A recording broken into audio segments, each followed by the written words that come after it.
নিজের বাবার নাম আড়াল করে চাচার পরিচয়ে রাষ্ট্রীয় সুবিধা হাতিয়ে নেওয়ার এক নজিরবিহীন জালিয়াতি ধরা পড়েছে ময়মনসিংহে।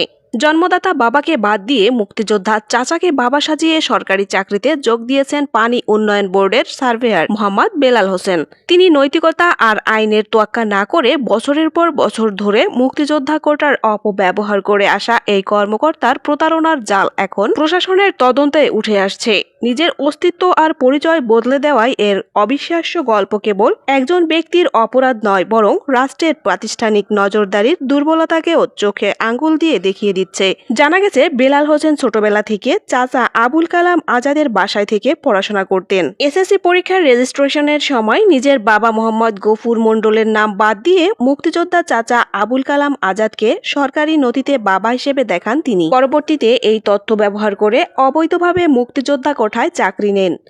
এদিকে ভুল তথ্য দিয়ে নিজের এলাকার চেয়ারম্যানের কাছ থেকে একটি ওয়ারিশ সনদও সংগ্রহ করেন বেলাল হোসেন। পরবর্তীতে সত্যতা জানতে পেরে ইউপি চেয়ারম্যান সেই ভুয়া ওয়ারিশ সনদ বাতিলের জন্য বিভিন্ন দপ্তরে আবেদন করেন। ঢাকা পোস্টের হাতে আসা নথিপত্র ও সংশ্লিষ্ট সূত্রে এই তথ্য নিশ্চিত হওয়া গেছে। সম্প্রতি বিষয়টি জানতে পেরে মন্ত্রিপরিষদ বিভাগ, পানি সম্পদ মন্ত্রণালয় ও পানি উন্নয়ন বোর্ড তদন্ত শুরু করেছে।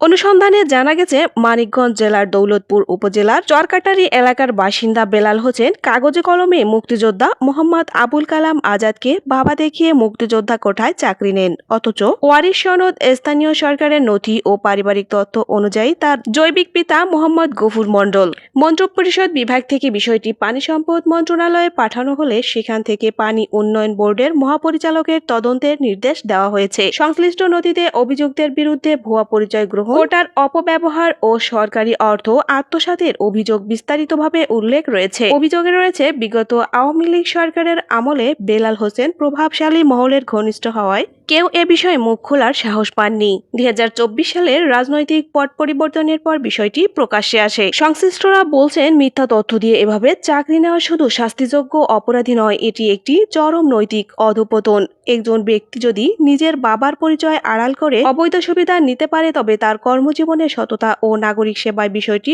প্রশ্নবিদ্ধ থেকে যায়।